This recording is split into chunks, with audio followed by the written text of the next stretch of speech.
शांति।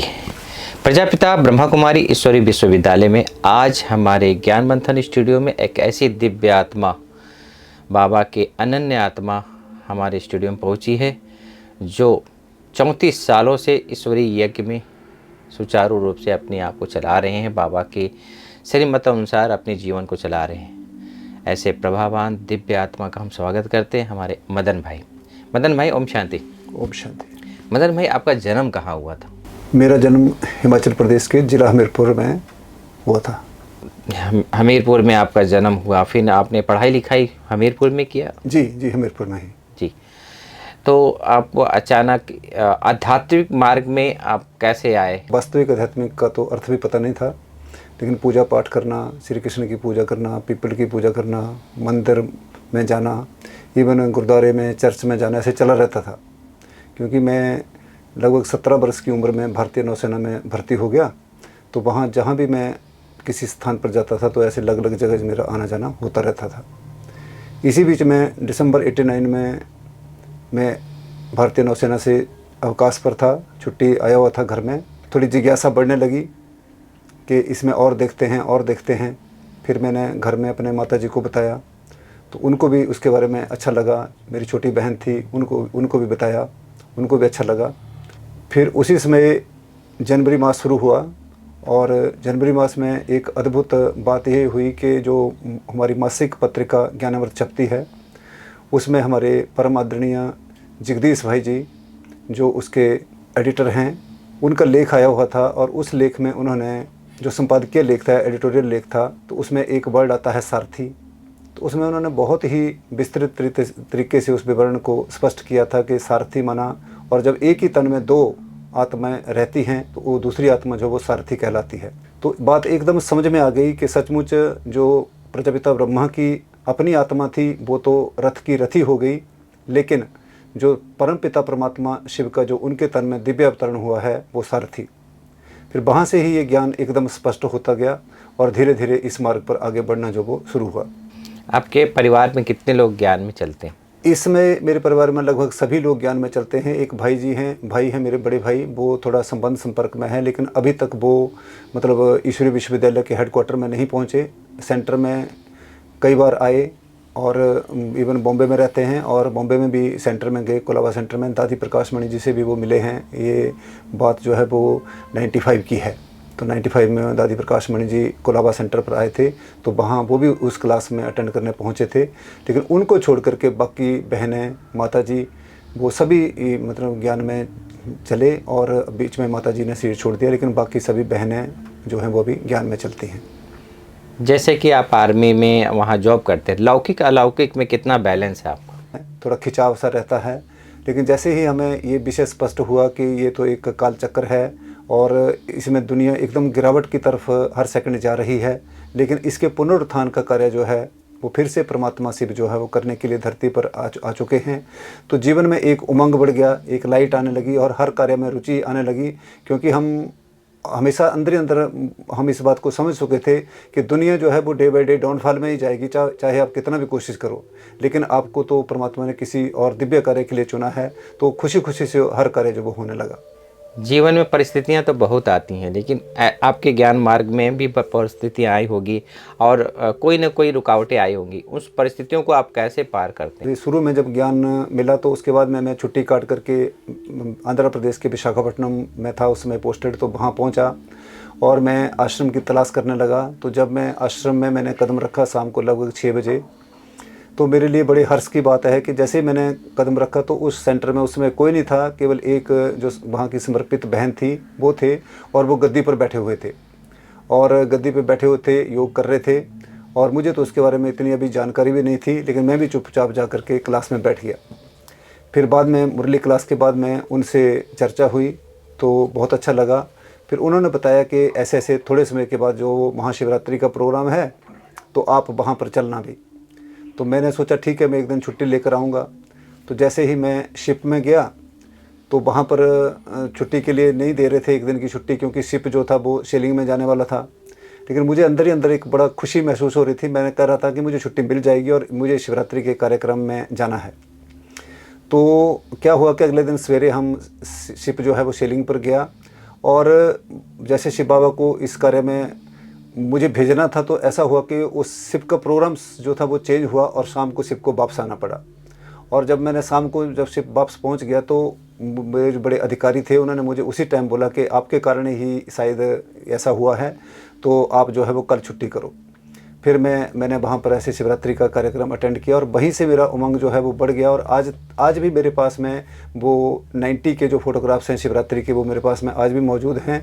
और उसमें मैं सबसे आगे एज ए लीडर की तरह मतलब शिव बाबा का ध्वज लेकर के जो है वो चल रहा हूँ। और उस आध्यात्मिक यात्रा से मेरा उमंग जो है, मेरा जो उत्साह है वो बहुत बढ़ गया कि देखो परमात्मा ने कैसे मुझे इस कार्य में सफलता शुरू से ही दी। फिर धीरे धीरे आगे नौसेना में जितने भी मैंने उसमें लगभग उसके बाद मैंने लगभग 7 साल और जॉब की, लेकिन उसका मुझे कोई बात नहीं आई मेरे इसमें कि जो जिससे रुकावट आई, बल्कि मुझे और उससे उमंग उत्साह देखने को मिला, क्योंकि अलग अलग सेवा केंद्रों पर मेरा जाना हुआ, क्योंकि साउथ साइड में ही नेवी की सारी जगह होती हैं। उसके बाद में मेरी 95 में मैं नेवल हेडक्वार्टर में दिल्ली में दोबारा पोस्ट हो गया। तो फिर वहाँ पर मैं पहुँचा, तो वहाँ पर भी दिल्ली के जो मोहम्मदपुर सेवा केंद्र है वहाँ पर मैं पहुँचा। और हमारे एक बहुत ही पुराने भाई जो दिल्ली पांडव भवन में रहते थे, शुभकर्ण भाई जी, वो हमारे हिमाचल से ही हैं, तो वो भी उनसे भी मेरा परिचय हुआ। फिर मैं उनके पास आने जाना लगा और ऐसे दिल्ली के पांडव भवन में जब भी मेरे को छुट्टी होती थी तो मैं उनके पास जा कर के सेवा करता रहता था। तो इसी उमंग के साथ जो है वो आगे बढ़ते रहे। आपकी हॉबी क्या है? हॉबी तो शुरू से ही, बचपन से ही मुझे रीडिंग का बहुत शौक़ रहा। काफ़ी देर तक जो था वो पढ़ते रहना होता था। फिर जब ईश्वरीय विश्वविद्यालय में जुड़े तो जगदीश भाई का जितना भी लिटरेचर था लगभग मैंने सारा पढ़ा। और उसमें से बहुत सारी बातें, जैसे महाभारत और गीता का सच्चा सार, सबसे बड़ी बात कि जो 1969 से लेकर के 18 जनवरी 1969 से लेकर के और आज तक जितनी भी अव्यक्तवाणियाँ चली, लगभग मैं उनका सभी का 2-3 बार जो है वो अध्ययन कर चुका हूँ। एक एक मुरली को बड़े बहुत ही डीप से, गहनता से उसको समझते हुए कि देखो परमात्मा 5000 वर्ष में केवल एक ही बार धरती के ऊपर आते हैं और उनके द्वारा एक एक शब्द बोला हुआ जो है ये पूरे 5000 वर्ष को जो है वो चलाता है। भ्राता जी, आपकी दिनचर्या क्या है? उसके नेवी से रिटायर होने के बाद मैंने हिमाचल प्रदेश में अपने लौकिक गांव में शिक्षा विभाग में फिर से मेरी पोस्टिंग हो गई। फिर से मैंने शिक्षा विभाग में ज्वाइन किया। लगभग 25 वर्ष मैंने उसमें सेवा की। एक फ़ायदा उस शिक्षा विभाग में हमें सबसे ज़्यादा ये रहा कि एजुकेशन में जो है वो सबसे कम, मतलब बहुत थोड़ा टाइम जो है वो देना पड़ता है, 6 आवर्स। बाकी जितने भी डिपार्टमेंट्स हैं उनमें 7 आवर्स या 8 आवर्स जॉब होता है। तो उसका लाभ ये रहा कि कभी भी हमारी क्लास मिस नहीं होती है। कहीं सेवा पर जाना होता है तो कोई छुट्टी की इतनी बाधा उत्पन्न नहीं होती है, कैसे न कैसे अरेंज हो जाता है। तो दिनचर्या में सुबह जैसे 3:30 बजे उठते हैं तो अपना योग वगैरह करके मुरली वगैरह पढ़ना, उस तरीके से क्लास करना, या घर में हैं तो घर में ही क्लास करना, या सेवा केंद्र पर जाते हैं तो वहाँ पर क्लास करना। इस तरीके से नियमित रूप से लगभग पिछले 34 वर्षों से, जब से हम जुड़े हैं इस ईश्वरीय विश्वविद्यालय से, तब से ये कार्य जो है वो निरंतर ऐसे चल रहा है। और दिन प्रतिदिन ऐसा महसूस होता है कि सचमुच आत्मा जो है वो आगे बढ़ रही है और अपनी संपूर्णता की तरफ जो है वो बढ़ रही है और ऐसे ही बढ़ती रहेगी और अपने लक्ष्य को जो वो प्राप्त करेगी। जैसे कि आप यूथ एज में आप ज्ञान में आए, तो ऐसा कहीं घर परिवार से आपको ये नहीं आया कि भाई बच्चा बड़ा हो गया शादी ब्याह करा दें, ऐसी कोई परिस्थितियाँ? मैं इस ज्ञान में आपको 2 बातें बताता हूँ कि एक तो लौकिक परिवार की तरफ से 1% भी ऐसा बाधा उत्पन्न नहीं हुई। जॉब करते हुए भी कभी समय का अभाव महसूस नहीं हुआ। हमारे माता जी थे, छोटी बहन थी, तो थोड़े समय के बाद उनकी भी मैरिज हो गई थी। पास के गांव से एक भाई थे, वो इस ज्ञान में चलते थे, लेकिन हमें पता नहीं था। लेकिन जब हम इस ज्ञान में निकले तो माता जी ने बताया कि ऐसा ऐसा, तो उनको वो स्मृति आ गई कि देखो जो ज्ञान के जिसका लोग बचपन में विरोध करते थे या सुनते थे हम लोग या ऐसा, तो उनको वो बातें स्मृति में आने लगी और उनको बहुत उमंग हुआ। और इसी बीच में हमारी जो सिस्टर्स थे वो भी ज्ञान में आ गए, इसलिए किसी प्रकार का भी जो था वो मतलब ऐसे बाधा जो है वो बिल्कुल भी उत्पन्न नहीं हुई, बल्कि और उल्टा जो है उनका जो वो सहयोग ही मिला। हर फील्ड में उनका जो वो सहयोग मिला। लौकिक परिवार से पूरा सहयोग मिला? लौकिक परिवार से पूरा सहयोग मिला जी। आप जब मधुबन में आते हैं तो दादियों से मिलते हैं, तो उनसे क्या प्राप्तियाँ हुई? 1990 में जब बॉम्बे में था, तो उस टाइम मैं विशाखापट्टनम में था, लेकिन मैं किसी कार्यार्थ बॉम्बे में आया हुआ था। तो उसी समय मुझे वहाँ पर कोलाबा सेंटर में समाचार मिला कि दादी गुलजार जी कल क्लास में आने वाले हैं। तो मेरा मन बहुत ही उमंग से भर गया कि देखो कितने सौभाग्य की बात है कि अभी तक हम मधुबन भी नहीं पहुँचे हैं, लेकिन बाबा का रथ जो है वो यहाँ पर है, उनसे हूबहू मिलने का मौका जो मिल रहा है। तो कोलाबा सेंटर जो रेडियो स्टेशन के पास में है, वहाँ पर मैं पहुँचा, क्योंकि हम लोग तो वहीं नौकरी करते थे तो हमें सारा पता था। तो वहाँ पर पहुँचे तो लगभग कोई 50-60 के करीब भाई बहनें होंगे उस समय क्लास में, और बड़े नज़दीक से दादी जी से मिलने का मौका मिला। लगभग 1.5 घंटे के करीब वो क्लास रही होगी। तो आज भी मुझे याद है कि दादी जी ने कहा कि कोई भी बात आती है तो हमेशा ऐसे समझो कि नथिंग न्यू। तो आज भी मुझे वो 90 के जो दादी जी के उच्चारे हुए महावाक्य हैं वो आज भी मुझे याद हैं। उसी बीच में फिर बाद में मधुबन आना हुआ 91 में। 3 अप्रैल 1991 को मैं ओम शांति भवन में पहली बार शिव बाबा से मिलन हुआ। तो दादी प्रकाशमणि जी से मिलना हुआ। उसमें हमारा पूरा ही ग्रुप, जब हम लोग क्लास करने के बाद, मुरली क्लास के बाद बाहर निकल रहे थे, तो उसी भवन की, ओम शांति भवन की सीढ़ियों के ऊपर कुछ भाइयों ने कहा कि दादी जी के साथ एक फ़ोटोग्राफ लेना है। तो हम सब खड़े हो गए और बहुत ही खुशी हुई, क्योंकि वो सारा कुमारों का ग्रुप था। और वो आज भी हमारे पास यादगार है कि दादी प्रकाशमणि जी हमारे साथ में वहाँ पर खड़े होकर उन्होंने फ़ोटो खिंचवाया। और बहुत खुशी हुई कि एक संस्था, जो एक इंटरनेशनल संस्था है, उसका हेड कितनी नम्रता से हमारे साथ में अपना समय दे रहा है, जो कि हम उस समय तक बाहर कई जगह देखते थे कि कितना हर एक जगह खींच होती है कि आदमी चाहते हुए भी जो मुख्य है उस तक जो वो पहुँच नहीं पाता है। फिर ऐसे ही मैं जब पांडव भवन में जाता था दिल्ली में, करोल बाग में, तो वहाँ पर भी कई बार कई क्लासेज होती थी, तो दादी गुलजार जी से वहाँ भी मिलना होता रहता था। तो ऐसे हैं। और उस समय जब हम 90 में जब मतलब मधुबन वगैरह आने लगे, तो उसमें तो बहुत दादियाँ थी, और बहुत दादियों जैसे चंद्रमणि दादी जी पंजाब के इंचार्ज थे हमारे, तो उनसे भी धर्मशाला में बड़ी नज़दीकी से मिलना हुआ था।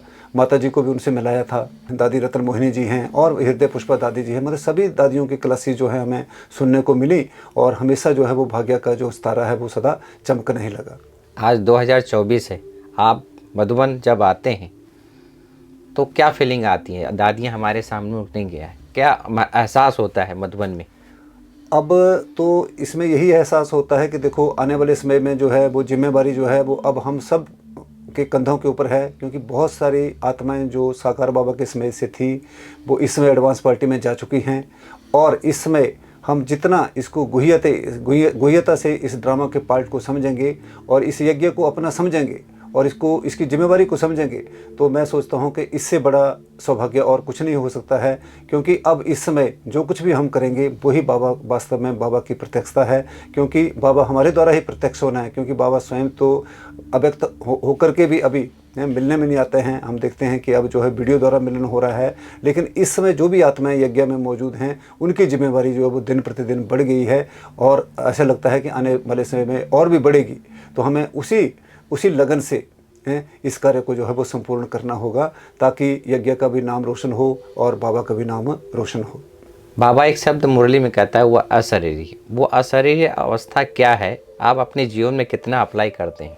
ये तो मैंने शुरू में ही आपको बताया कि जैसे उसमें मैंने ये लेख जो जगदीश भाई जी का पढ़ा, उसी में पता चला कि सारथी माना कि उसके अंदर जो है दूसरी जो आत्मा है वो उस रथ को उसने अपने कब्जे में ले लिया है और वो अपना कार्य करवा रही है।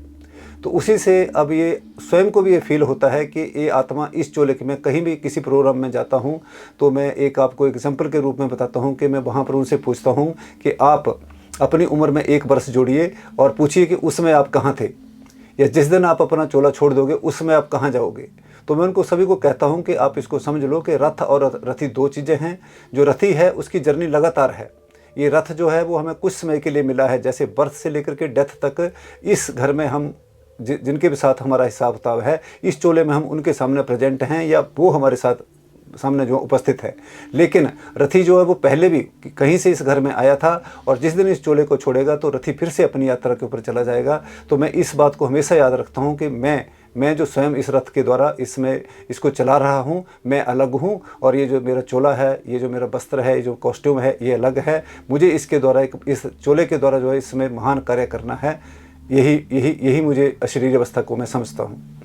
मुरली का महत्व क्या है? आपने कभी मुरली मिस नहीं किया, क्या महत्व है इसका, क्या आपको फ़ायदा होता है इससे? मैं जब शुरू में विशाखापट्टनम में था तो वहाँ से मैं मुरलियाँ लेता था, क्योंकि वहाँ बहुत कम लोग जो थे वो हिंदी जानते थे, और फिर मैं शिप में चला जाता था, कई बार शिप सेलिंग पे जाता था, या कहीं हमारी ऐसी ड्यूटी होती थी कि जैसे मान लो क्लास में नहीं जा पाए तो वहाँ मुझे बड़ी आसानी से मुरलियाँ जो थी वो मिल जाती थी, क्योंकि वहाँ के बहुत कम लोग, जैसे मैंने बताया, वो हिंदी पढ़ते थे, तो वो तेलुगु में मुरली मतलब रीप्रिंट होती थी, फिर वो उनको पढ़ते थे और हिंदी की मुरली मुझे मिल जाती थी।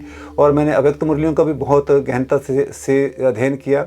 तो उसमें लगता है कि जैसे एक माँ जो है अपने बच्चे को पालती है, धीरे धीरे पालन पोषण करके बड़ा करती है, ऐसे ही देखो शिव बाबा कैसे एक एक शब्द के द्वारा, एक एक रत्न के द्वारा। इसके बारे में मैं आपको कुछ छोटा सा उदाहरण देता हूँ कि दादा चंद्रहास एक बार यहाँ पर क्लास करवा रहे थे, तो उन्होंने एक बहुत अच्छी बात बताई थी कि एक बार कलकत्ता में जाना था और साकार बाबा ने उनको कहा कि बच्चे ये ज्ञान रत्न हैं, ये मैंने कुछ लिखा है, आप इनको जो है वो कलकत्ता में फलाने सेंटर के ऊपर जो है आपने पहुंचाना है। तो दादा चंद्रहास जी ने बताया कि बाबा इनको आप बाई पोस्ट भी रजिस्ट्री करके हम भेज सकते हैं, ये पहुंच जाएंगे। तो बाबा ने कहा कि बच्चे क्या आपको इन रत्नों की वैल्यू का पता है कि हम इसको ऐसे भेजें? तो वहीं से मुझे लगता है कि देखो बाबा एक एक रत्न को कितना अमूल्य अनमोल मानते हैं। तो ऐसे ही हमें भी ये बात समझ में आ गई कि नहीं, ये जो मुरली का एक एक शब्द है वास्तव में अगर हम और गहराई से देखें तो केवल और केवल 5000 वर्ष के बाद पुनः हमें ये सौभाग्य प्राप्त होगा। तो इसलिए मुरली को समझना, उसका अध्ययन करना और उसको जीवन में उतारना, ये सबसे बड़ा सौभाग्य है। क्योंकि आज मैं देखता हूँ कि हम अपने जहाँ पर रहते हैं वहाँ भी देखते हैं कि बहुत सारे लोग ज्ञान में चलते हैं, लेकिन मुरली की जो गहनता है उसको नहीं समझ पाते हैं, है ना, क्योंकि वो खाली शब्दों का अर्थ जो है उसको समझ लेते हैं, लेकिन बाबा उसके द्वारा क्या स्पष्ट करना चाह रहा है, ये भी बहुत कम आत्माओं को जो है ये सौभाग्य जो वो प्राप्त होता है कि उसकी गहनता को समझना। कुमार जीवन में कभी भी आपको कोई अकेलापन, कोई उदासी, कोई उबासी ऐसा महसूसता नहीं हुई? नहीं, ऐसे तो हम जब नेवी में थे तो वहाँ पर भी हमें ये आभास था कि अकेले होते थे। कभी भी मान लो कहीं भी जाना होता था तो बहुत इंसिडेंट ऐसे होते थे कि अकेले जाना होता था, अकेले भेजते थे। तो ऐसी कभी बात नहीं आई। जैसे ट्रेन में ट्रैवल करना है, शिप में कहीं दूसरे शिप में कहीं किसी कार्यार्थ जाना होता था, तो ऐसा कभी आभास नहीं हुआ। और ऐसे जैसे ही बाद में वहाँ से सेवानिवृत्ति के बाद लौकिक घर में पहुँचे तो वहाँ भी अकेले ही रहना हुआ।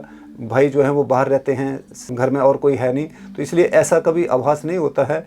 ऐसा लगता है कि बाबा अपना कार्य करवा रहे हैं और ऐसे ये बेसिकली हम अकेले नहीं हैं, लेकिन एक सेना है बाबा की जो पूरा इस कार्य में जुटी हुई है और हर एक जो है वो अपना अपना पार्ट जो बखूबी बजा करके इस कार्य को जो वो संपन्नता की ओर ले जा रहे हैं। तो ऐसा कभी भी ऐसा महसूस तक कभी नहीं आई लाइफ में। ब्राह्मण जीवन का जो संगठन बना है, क्या संगठन में रहना चाहिए कि हर एक को अलग रहना चाहिए?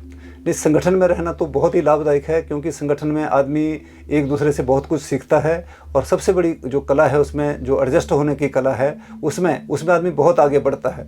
कभी आदमी के मन में जैसे मान लो थोड़ा सा अलबेलापन आता है या कोई और वैसी बात आती है, तो उससे क्या होता है कि उससे एक दूसरे से वो बंधा होता है। जैसे पंचुअलिटी के बारे में है, अमृत वेले का योग है, मुरली क्लास है, तो उसको बहुत ज़्यादा लाभ जो है वो संगठन से मिलेगा, अकेले में कभी वो संभव नहीं है।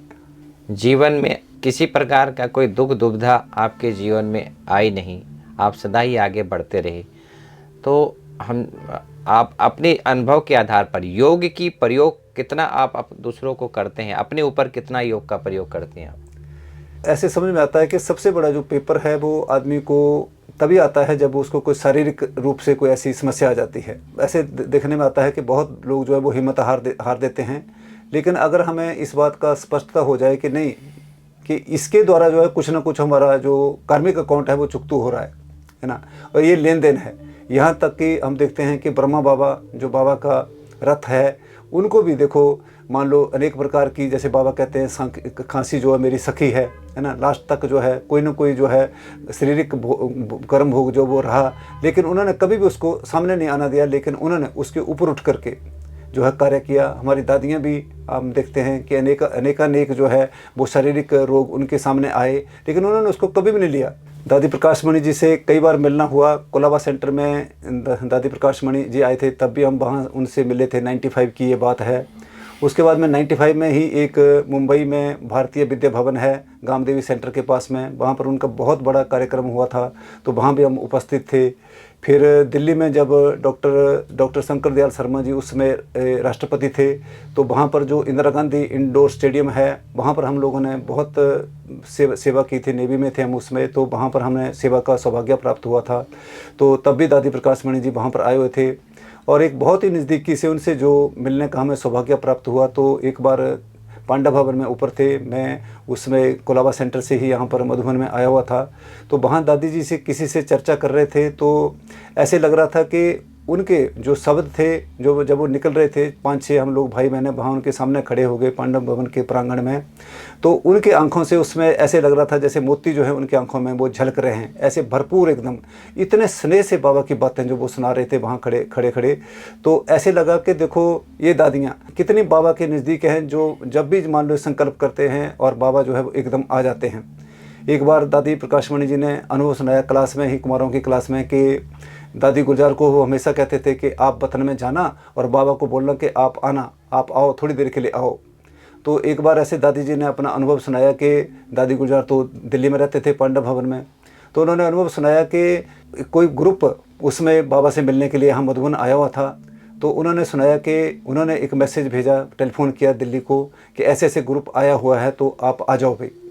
तो मुझे आज भी वंडर लगता है, देखो कि कैसा विधान बना हुआ है कि ये कार्य परमात्मा किसी दूसरे को द्वारा नहीं करेगा, हैं, जो रथ उसने चुना हुआ है उसी के द्वारा इस कार्य को करेगा। तो देखो दादी गुलजार जी फिर वहाँ से आए और उस ग्रुप से मिले।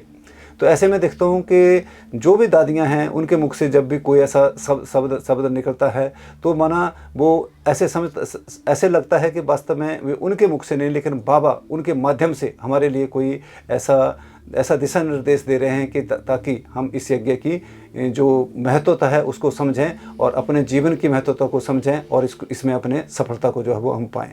भारत में स्वर्ग आ रहा है और ये हम देख पा रहे हैं, आप अपने दृष्टि से कितना देख पा रहे हैं? ये भी मैंने जगदीश भाई जी के एक लेख में या एक क्लास में सुना था कि किसी ने पूछा था कि इसका वर्णन शास्त्रों में क्यों नहीं आता, तो जगदीश भाई जी ने बहुत अच्छा उत्तर दिया था कि वर्णन तब आता है जब कोई दो चीज़ें हो जाती हैं, है ना, तो दूसरे का वर्णन तुलना जो है तब की जाती है।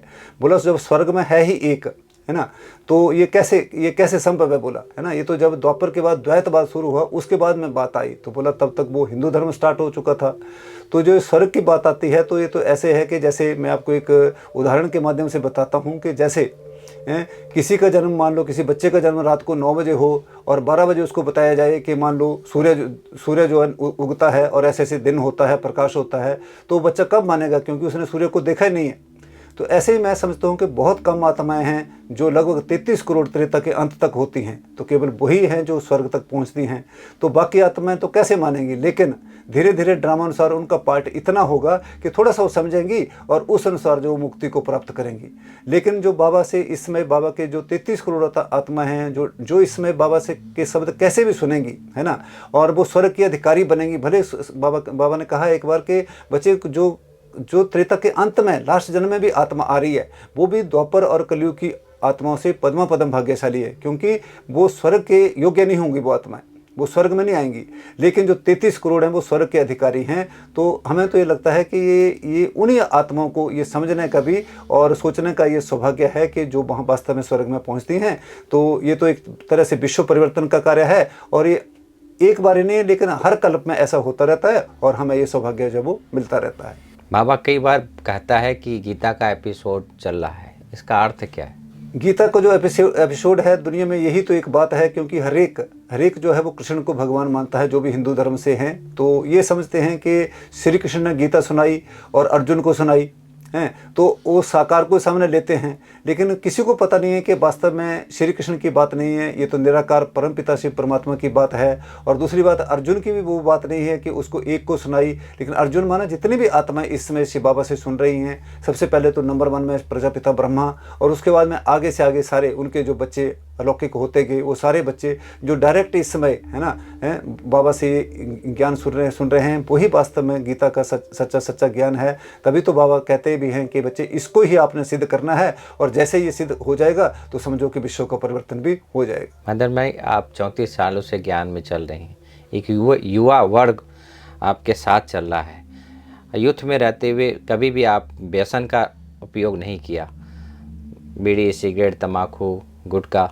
आज भारत का युवा कई ऐसे हैं जो व्यसन से युक्त हैं।